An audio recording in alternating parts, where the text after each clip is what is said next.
Hello all, very nice to be with you on a Friday morning.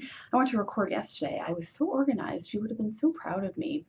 I got all set up and I even made detailed notes, which I'm about to use right now. I was all proud of myself and I got the camera set up.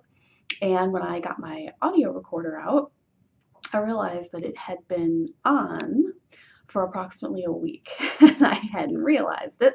And so the instant that I tried to touch anything, hit a button on there to get myself re-squared away, the battery, it just died. It was on its last legs. So I did not feel like running to the store at that moment to get another battery. So I just really made a mental note. Thank you, St. Anthony, for reminding me to bring a battery in today so I could record today. So here we are together because I didn't want to not be able to do the audio. Would have been video only otherwise, but happily I remembered the battery. And so here we are. And today I'm really looking forward to our episode. I know that I've been dwelling a lot lately, like how life is sometimes, on just challenges, dealing with things in your daily responsibilities at your job that you find difficult, and just getting through those things in an emotionally and spiritually healthy way, and dealing with stress and wellness and all that. Those are all important topics, don't get me wrong. But I feel like it's spring now.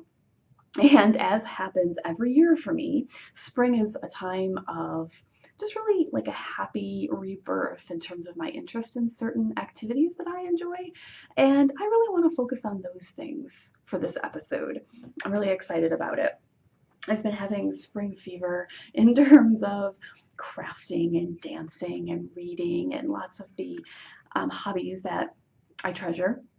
And I thought that it would be fun to brainstorm some ideas together for new titles to read, new projects to cast on for whatever it is that is your hobby. Maybe this will inspire a new endeavor for whatever that is for you. So I thought we would do that together today. So, all right, I have to keep, if you're watching the video, I'm looking over at my other monitor because I have so many things that I wanted to remember. That's never going to happen.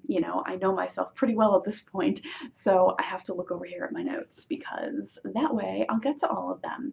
All right, so as you saw from earlier in the week, I've gotten really very much back into my knitting and crocheting.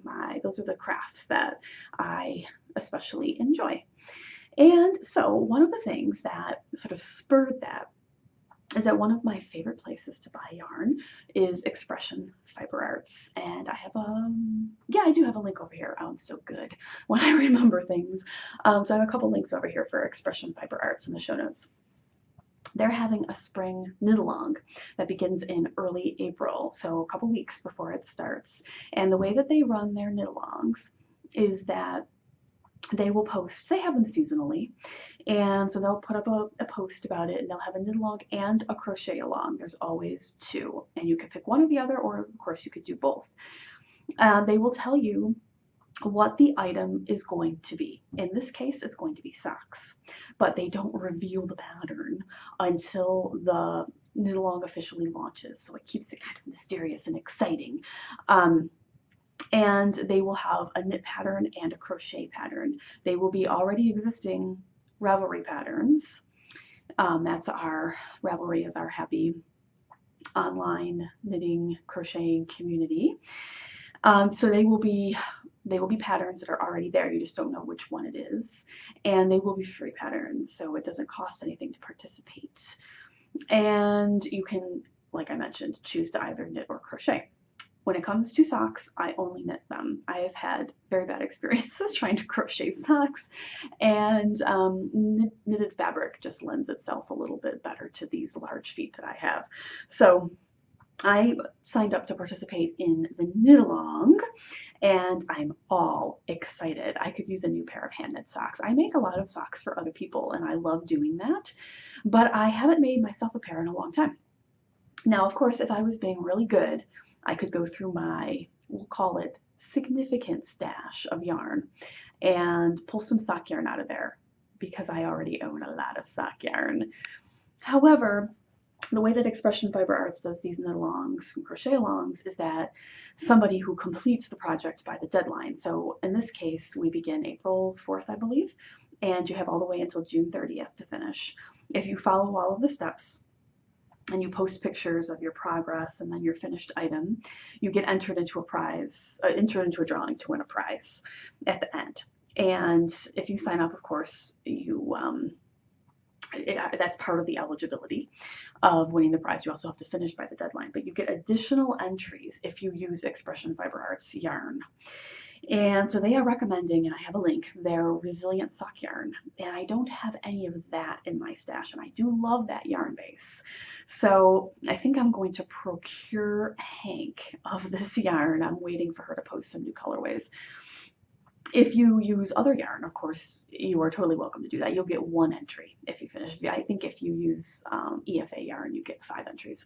So yeah, I'm all excited about that. Now I'm trying to finish up some projects that I have in progress. I mentioned that on Tuesday, so that I will feel not guilty when I order new yarn.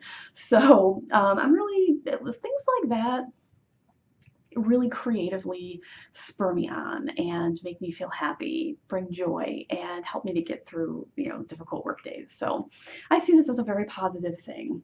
So craftiness, that is one of the things that I have been using as inspiration lately. I've been listening to a lot of music, trying to pick something for the hafla that's coming up to dance to. That's another creative outlet for me, as you know. I don't think I'm going to choreograph this time. I'm just not feeling it. And there's not a lot of time anyway. So I've just been trying to pick a song that I can easily improvise to. And I do love to improvise. So I just want something that really inspires me. That's coming up really soon too. That's April 8th. So not long after the knit-along begins. So I've been sampling some music. I had a song that I really, really liked. I think I'm going to use it. But it was too long, and so I needed to cut it, and that's always an adventure. I'm not that good at that, but I managed that in Audacity, and I think it sounds pretty good. So it's about 3.5 minutes now, which is a really good length for a hafla. Longer songs are great for restaurant sets and other types of gigs where you need to dance for 15 minutes or more, but not at a hafla. People's attention just won't last for a 7-minute song. So I've been doing that. That's been lovely. The other thing, so I want to talk about sort of movies, and I use that in a loose way. So made for TV movies and books. This is another thing that has been inspiring me quite a bit this spring. All right, so here's my confession time, and this might be another female thing, so I'm sorry for all of my guy listeners and viewers out there, but I love Hallmark movies and mysteries. I don't know, I'm thinking that their audience is predominantly female. I could be wrong, but that seems to be their target audience, and not everybody even gets this channel. I know most cable and satellite packages include the Hallmark channel. We have Verizon Fios, and we get Hallmark movies and mysteries. This is the former Hallmark, I think they called it the Hallmark Movie Network, which I don't know how long that was around for. And I never watched that because I'm thinking, well, I watch Hallmark Channel if I'm in the mood for, usually it was around Christmas time. I would watch one of their Christmas movies here and there. And that the other additional network was just another place for them to, air some of the other material that they had built up, because they have a lot of it. Well, then they changed it. I'm not sure how long ago, but I became aware of Hallmark Movies and Mysteries that they had rebranded during the Christmas season. And it's been around, I guess it was around a little bit before that, but I think it's really picked up some steam in the past year or so. It hasn't been that long, is my understanding. So they now have, lovey-dovey types of romantic movies that women love, but they also have mystery series, and they are airing as well some, excuse me, some old favorites in terms of mysteries during their weekdays. So they just acquired the rights to air Monk with Tony Shalhoub. They have Matlock on there. Columbo, I love that, with Peter Falk. That's an old favorite of mine.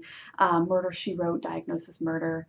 I love, love, love that. Now, I'm not around during the week. Of course, I could set my DVR, but I just love that they have those things on during the week. Well, on the weekends, in the evenings, they're airing all of these mystery movie series. So they have a whole bunch, and these are mostly based on books. So that's where we're tying in the books. I didn't know that at first. I started watching these. So they have mysteries set around a woman who owns a bakery. I'll talk about these all again in a moment. One that has a librarian as the main heroine. There's the garage sale mysteries. And these all have actresses that I'm familiar with. At least if you're around my age, you're probably familiar with these actresses. So we have Lori Loughlin in the Garage Sale Mysteries, Candace Cameron Bure in the Aurora Teagarden, that's the librarian series. The actress in the Just Baked I'm not as familiar with, so I can't remember her name off the top of my head. She's the bakery owner. And there's one with Kelly Martin, the Haley Dean Mysteries. I haven't seen any of those yet, but my DVR is set for one that she has coming up. And they air them a lot on Sunday nights. That's where they put the new ones on. You can tell how fast I'm talking. I am so into this right now. I love them. So they're cozy. That's where the books tie in. I love cozy, what we call cozy mysteries. These are usually stories that are set around some kind of a small town, and they're going to have a theme that is usually it's based around a hobby. So say the baking one, the librarian, the hobby or sort of a career that is something of interest to many people. So the librarian one, the garage sale, so antiquing and collectibles, that type of thing. And cozy mysteries are set around a community like that. So there's, of course, knitting. You can imagine crafting, cozy fiction. There's, Jewel is in the Fixer Upper mysteries. Those are both books and Hallmark movies and mysteries. I'm going to talk about all of the books in a minute. So people who enjoy renovating old homes. And so they're set around some kind of a hobby, a community of people with a like-minded interest, and there'll be a murder or something, and they all solve it together. And those are called cozy mysteries. I cannot get enough. I love those, love those, love those. And so I've been watching and setting my DVR for all of these mystery series, and then watching them when I have time. And they have been bringing me so much cozy happiness. And then I found that they were based on books. I'm going to put the links to all of this stuff in the show notes. And I'm also going to tell you about a book that I'm reading right now, which is not related to Hallmark movies and mysteries, but I would also classify as a cozy mystery. So let's come back to that one. All right. So, do I have all of them on here? Okay, right. Hannah Swenson, that's the character name in the Just Baked. Okay, all right, here we go. All right, so all of the book series that Hallmark movies and mysteries are using that I'm aware of, in case you want to read any of these, like me, are here. Okay, so the Murder She Baked mysteries, the character's name is Hannah Swenson. Let me open these all up. So I have a link to the Chocolate Chip Cookie Murder. That's the first book in that series. I just watched the movie on Hallmark Movies and Mysteries. And the author for those books is Joanne Fluke. And I don't know. Okay, right. So the actress's name in the Hallmark series is Allison Sweeney. They are really sweet. Oh, and Cameron Matheson is in it. Do you remember him from All My Children? Yeah, this is definitely dating me a little bit. My mom loved All My Children back in the day. Daytime soap operas. I mean, that's definitely a model that has been long past. But yeah, it's just like you feel like you're kind of hanging out with old friends. So I've been enjoying these a heck of a lot. So these Just Baked series, Hannah Swenson. So she owns a bakery, and it's set in some kind of a small town. I want to say it says that it's Minnesota. Yeah. And so she owns a bakery, and she's single. Her mom is always trying to fix her up with, locals. And this Cameron Matheson plays this new police officer. And so there's a little love triangle between her and him, and then this dentist that her mom introduced her to that's been ongoing, at least in the movies. So now here's the book version of the first book in the series. I would love to read this. I have not downloaded it yet. I'm betting that many public libraries have these. So you may want to check Overdrive if you like ebooks for your public library, or otherwise, of course, check their catalog for the print copies. And these are becoming more and more popular because of Hallmark. And so I'm thinking that the books are probably readily available. for you to get in that way. I would really love to read this one. I'm going to stick it on my little list at Amazon so that I'll remember. I'll check the library. The problem with my library with the ebooks is that you get a very short lending period. And I just like to have it on my Kindle for when I'm ready for it. And sometimes when you're ready, you go to the library and the copy isn't available. So I do like to buy them if they go on sale, and so I'll just buy it. But right now it's $6.99 for Kindle. That's really not bad for a Kindle book, but I've got a huge queue, so I don't need to download this right now. But if you're interested, there's a link to this book in the show notes, and you might want to check your library, like I mentioned. But yeah, so, of course, things happen in this town, and she's investigating. She's got a friend that works at the bakery with her, and they're always, working together to try to figure things out. I really love. I've been enjoying the movies, and I think that the books are very intriguing. All right, Aurora Teagarden. How could I possibly not be taken by a series that is set around a librarian in a small town? According to the book here, so our author is Charlaine Harris. The first book in this series is called Real Murders, set in a Georgia town, although to me, when they film all of these, they all look like they're in the Pacific Northwest, and probably that's where they filmed them all. That's probably why. But the books are set in Georgia, and she's a librarian in a public library, and she belongs to this club called the Real Murderers or the Real Murders Club, one of those two. And they talk about historic murder cases and unsolved crimes and try to, figure things out. And this is the one with Candace Cameron Bure. Her mom in the movies is Marilu Henner, and she has a little love thing going on with somebody in this Real Murders Club that's a friend of Aurora's. And Aurora is single and has a couple of different romantic things in the wings.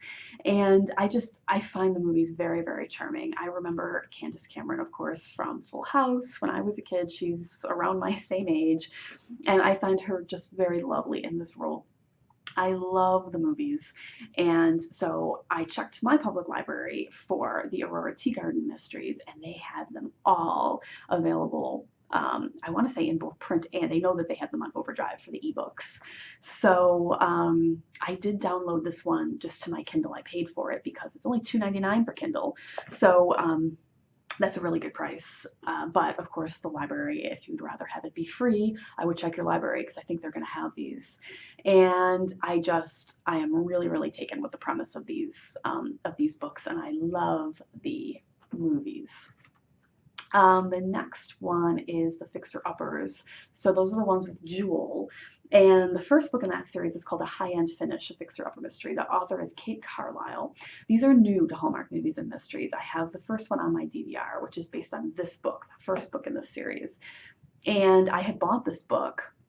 I found these ages ago, and I downloaded the first one when it was on sale. Right now it is $7.99 for Kindle, and I've had it in my queue just waiting. So I'm really excited to read these, and this is a fairly decent sized series. At least it looks like there's 5 books right now, and they have another one that is going to air this week. Is it this weekend? No, that's Murder, She Baked. I think the next Fixer Upper Mystery is airing in just over a week. They've got a little thing going on right now where they're having a new movie in most of these series. They just had a new Aurora Teagarden last weekend, and they always re-air them. So if you get Hallmark Movies and Mysteries, it's always just one channel off from the regular Hallmark channel, and you could see they re-air them all the time, so you could record them. So they had new Aurora Teagarden, they've got a new Just Baked this weekend, and then there's a new Fixer Upper the weekend after that. The one after that, I think, is a Haley Dean with Kelly Martin that I've never seen, so I'm going to check that out. The Garage Sale Mysteries, I don't know if they're based on books. I haven't looked into that one yet. I just watched a couple of those. This was Lori Loughlin. Love them. They're going to have some new movies out this August. I saw that they were advertising, so I'm excited about that. But I did a quickie Amazon search, and I was just seeing the DVDs of these movies that have aired and not any books. So I didn't look any further than that. It's entirely possible that there is a book inspiration, but I didn't see it at first glance. So I just included the ones that I knew about. And I'm just like completely taken with my spring and summer reading list. So I've got a link for all of those in the show notes. The book that I'm reading right now is called the Harmony Trilogy, and this was available for Kindle. I found this on Inspired Reads, and Inspired Reads, if you don't already subscribe to them in your RSS reader of choice, if you just go, I put a link in the show notes, inspiredreads.com. This is Christian inspirational fiction and nonfiction that are on sale every day. You'll get a thing. And I found this Harmony Trilogy through that. I really love that. That was a way of finding discount titles. And at the time, it was 99 cents for Kindle, and Samantha and I downloaded it, and we're both reading it right now, and we love it. And now that Kindle version is not available. When I went to put the link in, I was very disappointed. It's available as a paperback from Amazon Marketplace. That's the only way it's available right now. But this is a whole trilogy of books. Very inexpensive. So if you went the Amazon Marketplace route, I see that the least expensive price is $7.44. This is about, it's like Mennonite fiction. We have our main character, and her name is Grace, and she inherited a home from her Mennonite. She's not Mennonite. It's set in Kansas. She lives in Wichita, and she finds out that her estranged uncle left her his home when he passed away. And so she goes to this town, which is heavily populated by a Mennonite community, to take a look at the place, get it ready to sell, bring back, some family heirlooms to her parents, I guess, who live in Nebraska. And, murder and mayhem are abounding. Very charming, set in a small Kansas town. So we're getting to know some different characters who have a lot of personality, and she finds out something very mysterious in a letter that her uncle left her when she arrives at the house, and she's dealing with that. And there's some really nice people in this town and some very ominous people in this town, and that's why her parents had originally left, was that there were some very unfriendly people in that community, and they just didn't feel welcome there anymore, and they had never been back again. And she's just finding all of this family history and lots of drama. And the house that her uncle lived in, he was an old order Mennonite, and so it doesn't have any electricity, and so she's there alone at night, and it's all dark, and it's just kind of mysterious, all kinds of things that she's finding there. Really, really good. I am really enjoying. So I'm still on the first book. In the Kindle download, you downloaded them all as a one file. So I still have a long way to go. I would very highly recommend this, even though unfortunately it's not available new anymore, either in paperback or Kindle form. Really good stuff. So I have the link to the Amazon page where you can get it used through their marketplace if you're interested. So I'm running long, because I was just so excited to share with you all of that. I find joy in small things like that, and that has been really making me very happy this spring, as I've been, ferreting out all of these book titles and watching these movies when I have a free moment, and knitting while I do so. So what are you up to this spring? Are you interested in these types of cozy mysteries? Are you interested in reading any of these books? Are you crafting anything? What are you working on that's giving you creative inspiration? I'd love to hear about all of that. And I look forward to talking to you next week. I hope that you have a wonderful, wonderful weekend, and I'll talk to you soon. Bye.